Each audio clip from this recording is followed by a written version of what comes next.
ये कैसे गुरु हैं जिनकी परंपरा में कभी भाला कभी बुलडोजर।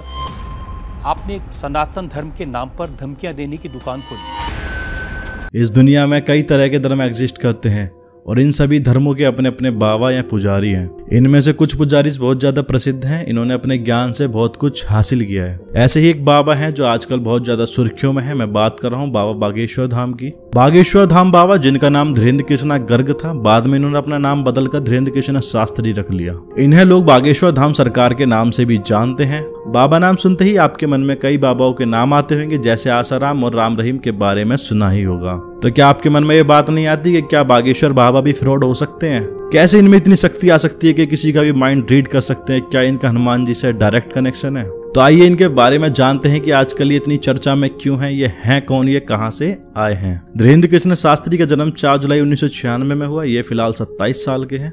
यह बाबा मध्य प्रदेश के छतरपुर में स्थित बागेश्वर धाम मंदिर के प्रमुख हैं। कहा जाता है कि बागेश्वर बाबा ने अपनी पंडिताई अपने दादाजी से सीखी। इनके दादाजी बहुत प्रसिद्ध पंडित थे।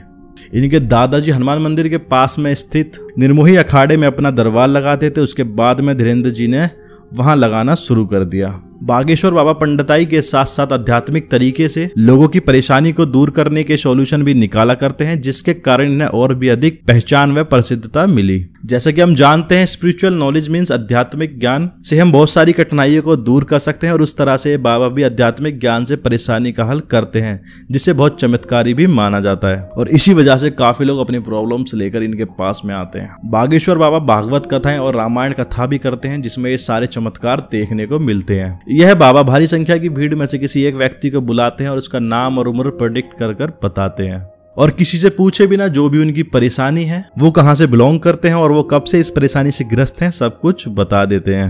फिर उस परेशानी का हल कागज पर लिखकर दे देते हैं, जो कि कुछ लोगों द्वारा ढोंग और पाखंड बताया जाता है। और भी कई ऐसे वाक्य सामने आए हैं, जैसे सत्संग के बीच में किसी व्यक्ति पर भूत प्रेत आ जाते हैं और बाबा अपने चमत्कार से उसे दूर करने का दावा करते हैं। इन सब चीजों की वजह से बाबा को कई बार चेतावनियां भी मिली और इन सब चीजों को पाखंड का नाम दिया जाने लगा। और इन्हीं कारणों से इनके ऊपर कई आरोप भी लगाए जा रहे हैं कि यह तंत्र करते हैं, लोगों को मूर्ख बनाते हैं, और ये कंट्रोवर्सी दिन पर दिन बढ़ती जा रही है, जो कि एक सामाजिक विवाद भी बन चुका है। और बहुत से लोग इन्हें चेतावनी और चैलेंजेस भी दे रहे हैं। हम एक ऐसी ही कंट्रोवर्सी की बात करते हैं, सुहानी शाह और बाबा बागेश्वर धाम की। सुहानी शाह, जो कि एक माइंड रीडर है, उनकी वजह से बाबा बागेश्वर धाम को एक कंट्रोवर्सी का सामना करना पड़ा। सुहानी शाह ने साफ कहा कि ये माइंड रीडिंग की एक कला है, इसका भगवान से कोई रिश्ता नहीं है, जिनकी वजह से कई न्यूज चैनल्स ने बाबा के ऊपर उंगलियां उठाई। इतना ही नहीं, बाबा का एक शो भी हुआ, आपकी अदालत, जहां इनसे कई सवाल पूछे गए और फिर कोशिश पूरी करी गई कि इन्हें फ्रॉड साबित किया जाए।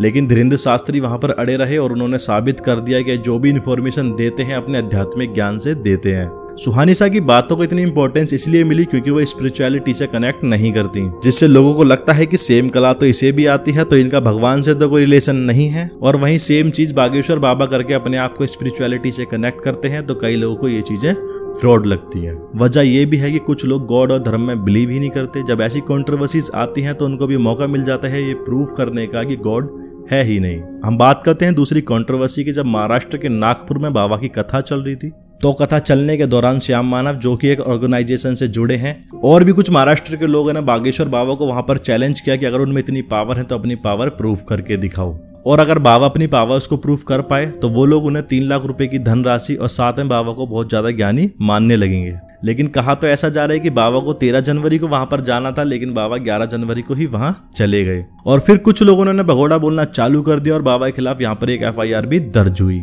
जिसके बाद बाबा बागेश्वर ने अपनी सफाई में कहा कि जब उनके रायपुर में दरबार लगा हुआ था तब उन्होंने बोला कि वो भागे नहीं थे। कथा के बाद उन्होंने 2 दिन के दरबार भी लगाया था। जिसको भी उनकी पावर को देखना है वह रायपुर आ सकता है। मैं जनवरी की 23 तारीख तक यही हूँ। श्याम मानव की इस बात का महाराष्ट्र में लोगों द्वारा विरोध करा गया और इसके खिलाफ रैली भी निकाली गई। बागेश्वर बाबा ने यह भी करा कि वह कोई चमत्कारी या भगवान नहीं है, वह सिर्फ हनुमान जी के भक्त हैं। और उन्होंने खुली चुनौती भी दी कि जिसको लगता है मैं गलत हूँ वह हमारे दरबार में आके देख सकता है कि यहाँ पर हम कोई भी गलत काम नहीं कर रहे। बागेश्वर बाबा एक सनातनी हिंदू हैं जो हनुमान जी के भक्त हैं। और उन्होंने अपनी टिप्पणी में यह कहा कि ये इल्जाम लगाने वाले वही व्यक्ति हैं जो अयोध्या में श्री राम के होने का सबूत मांग रहे थे। उन्होंने कहा, मैं तो खुद अंधविश्वास के खिलाफ हूँ। बाबा एक हंसमुख स्वभाव के व्यक्ति है, ये उनकी वीडियोस में दिखता है। और वे अपने आप को कट्टर सनातनी हिंदू बताते हैं, जिसकी वजह से कई और कंट्रोवर्सीज उनके साथ जुड़ जाती हैं, क्योंकि उन्होंने अपनी वीडियो के जरिए कई बार ऐसी बात करी है जिनको सामाजिक विवाद के रूप में देखा जाता है। इनके वाक्यों को भड़काऊ भी कहा जाता है, क्योंकि इन्होंने कुछ जगह ऐसी बात ही बोली है कि जिन्होंने पत्थर मारे हैं उनके घर बुलडोजर चलवा दो, या सभी हिंदू शस्त्र उठा लो और सभी हिंदू एक हो जाओ। सनातनी हिंदुओं पर पत्थर चलाएगा, हम बुलडोजर उसके घर पर चलाएंगे। कई बार इसे लेके बाबाओं को धमकियां भी मिलती हैं कि बाबा लोगों में गलत भावनाएं फैला रहे हैं। कई लोग इस बात को एग्री करते हैं और कई लोग इस बातों का विरोध करते हैं। बाकी देखना होगा कि ये कंट्रोवर्सीज कब तक चलती है और इनका क्या अंजाम रहेगा। इन सब पॉलिटिक्स से हटकर बाबा की लोकप्रियता काफी बढ़ चुकी है। न जाने कहां से लोग इन्हें देखने और इनसे मिलने और अपनी परेशानियों का हल निकलवाने इनके पास आया करते हैं। कई बड़े नेता और बड़े बड़े अमीर लोग इनके पास में अपना फ्यूचर दिखवाने और अपनी परेशानियों को लेकर आते हैं। इनके इतना फेमस होने का कारण इनका मजाकिया स्वभाव है, जो कई लोगों को एक साथ इकट्ठा कर देता है। और बागेश्वर बाबा की कम उम्र होने के कारण हमारे देश का युवा भी बाबा की तरफ आकर्षित हो रहा है। मैं तो अंत में यही कहना चाहूंगा कि बाबा सच्चे हो या फ्रॉड, हमको इस बात से क्या लेना। अगर कहीं पर कुछ गलती होगी तो कानून उस पर कार्रवाई करेगा। लेकिन कुल मिलाकर बाबा अपनी कथा में कोई गलत काम करना तो सिखाते नहीं है, सिर्फ अपने भगवान में आस्था रखना सिखाते हैं। आई होप आपको वीडियो अच्छी लगी हुई। कि ऐसी इन्फॉर्मेटिव वीडियो देखने के लिए वीडियो को लाइक करें और शेयर करें एंड चैनल को सब्सक्राइब करना ना भूलें। धन्यवाद।